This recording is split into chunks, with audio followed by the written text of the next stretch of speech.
Welcome to the Deep Dive. We're the show that digs into sources to get you up to speed, fast. And sometimes the real gold isn't in the final destination, but maybe in the map itself, the plan. Today, we're doing something a bit different. We're looking at the idea of a deep dive. Our source isn't like a finished report. It's actually excerpts from Scripting Biblical Literacy, a podcast outline. So yeah, we're not diving straight into biblical literacy today, not directly. Instead, we're unpacking how you'd even plan to talk about something like the urgent need for biblical literacy. How do you make that kind of topic thorough, but also, engaging? It's about the craft, really. And Right. just so we're clear, when we say biblical literacy, what are we talking about? Right. It's essentially having a baseline grasp of the Bible, its Mhm. main stories, key figures, the big themes, and also its context. Historically, culturally, it's not just knowing what's in it, but having some idea of what it means, both in its own world and, well, its impact on ours. Got it. Okay, so knowing the basics and why they matter. All right, let's dig into this blueprint then. The architecture of this potential deep dive. So looking at this outline, one phrase just jumps right out. The urgent need for biblical literacy. Urgent. Why frame it that way? What's that signal to you?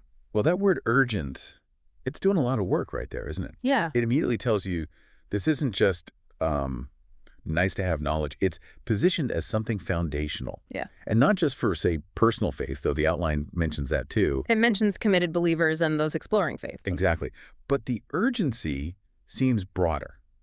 It suggests it's important for understanding huge chunks of, well, human history, culture, even how we talk and think today. So the urgency isn't purely spiritual, perhaps. It's Yeah. also cultural. I think that's what's implied. If you want to understand Western art, a lot of literature, historical conflicts, even political rhetoric sometimes, Yeah. a lack of biblical literacy means you're missing a pretty big piece of the puzzle. You won't get the references, the allusions, the underlying assumptions. So, yeah, urgence suggests that without this literacy, our ability to really engage deeply, to think critically about these areas, it's kind of hampered. It limits your understanding of the conversation. Okay, that adds a whole other layer. It's not just about religion, it's about cultural fluency, almost. You could put it that way, yeah. Okay, so that's the why, the urgency. Then the outline gets into the how. It actually lists the ingredients needed. A compelling real-life example, relevant statistics, Bible passages, and major church trends. That's quite a mix. How do those different bits work together to make it compelling? Right. It's not just a random shopping list. Each of those pieces, they serve a specific function in building like a multi-layered understanding. Okay. It's about moving the listener from just knowing what biblical literacy is to seeing why it matters right now, and hopefully giving those aha moments without just dumping information. So break that down for us, the real-life example first. Why start there? The example. That's all about connection, right? Yeah. Human connection. Abstract ideas are tough, but a story, that sticks. So instead of saying people don't get biblical references, you tell a story. Maybe about a politician whose speech fell flat because nobody caught the allusion. Okay, yeah. Or maybe something positive. Mm. How understanding a specific parable, like the Good Samaritan you mentioned, led a community group to do something amazing. Yeah. It makes the whole issue feel, well, real, Yeah. tangible. Right, it grounds it. And then you have relevant statistics, numbers. How do you make stats work in audio without sounding like a textbook? That's always the challenge, isn't it? Yeah. But good stats, relevant stats, they aren't just numbers. They provide scale. They show it's not just an anecdote. So you find something surprising, maybe a stat showing a big drop in, say, young people recognizing key biblical figures compared to older generations. Oh, okay. That kind of number makes you sit up a bit. It makes the urgent need feel measurable, quantifiable, moves beyond just stories to show a pattern, gives it weight. Makes sense. And then obviously Bible passages. You can't talk about biblical literacy without the Bible. Absolutely essential. Non-negotiable, really. This anchors the whole discussion in the actual source material. It's not just talking about the Bible, it's engaging with it, even if briefly, explaining a key verse in context, showing how it relates to the point being made. Prevents it from being just hearsay, kind of. Exactly. It promotes accuracy, encourages listeners to maybe look it up themselves. It's the literacy part in action, direct engagement. And the last one was major church trends. How does that fit in, bringing it up to date? Precisely. That connects the ancient text to right now. What's happening in churches or religious communities today related to this? Are they changing how they teach? Is literacy impacting debates on social issues within faith groups? How does it play out in a more secular world? It shows the ongoing relevance. It demonstrates that this isn't just some dusty old academic topic. It's alive and impacting things now. It answers the so what for the present day. That's a really solid structure. Each part builds on the others. Okay, shifting slightly, the outline mentions the target audience, both committed believers and those exploring faith.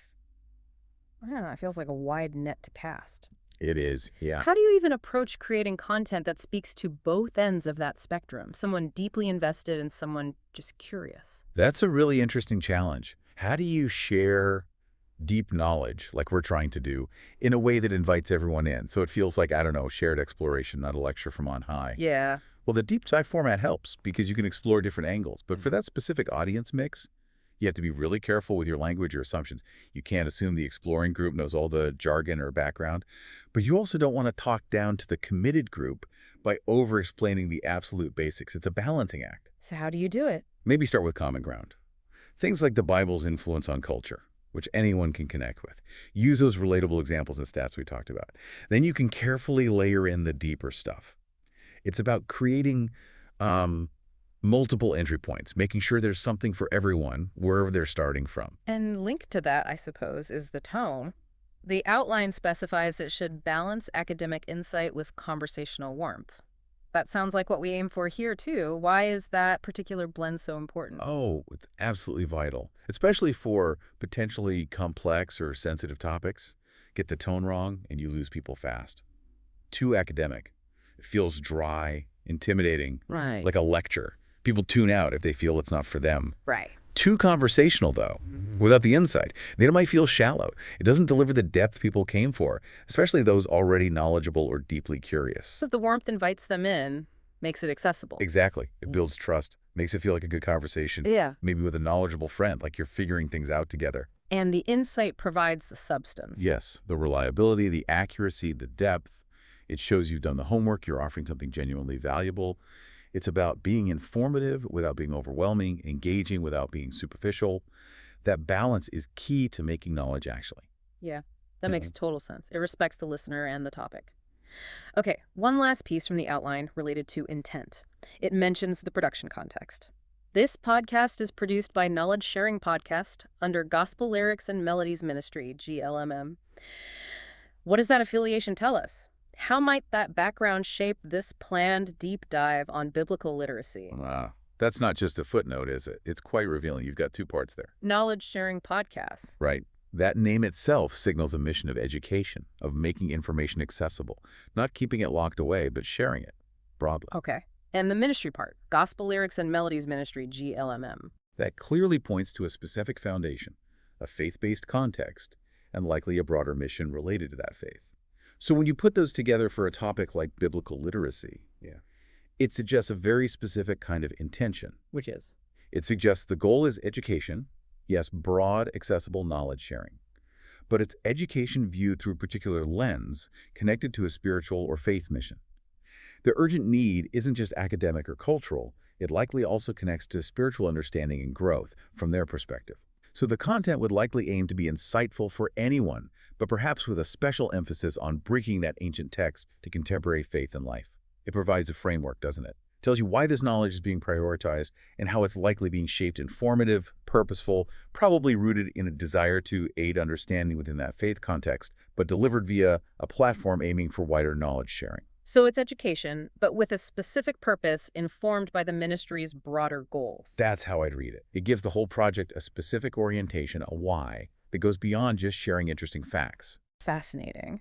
So wrapping this up, we've essentially done a deep dive on a deep dive's blueprint today. We didn't tackle biblical literacy itself, but we looked hard at the plan for doing so. We saw how defining the urgent need sets the stage, how those specific ingredients, examples, stats, passages, trends are meant to build a compelling case. Yeah, the layer. How crucial that balance of audience and tone is. Absolutely key. And even how the production context hints at the underlying purpose. Right, the intentionality behind it all?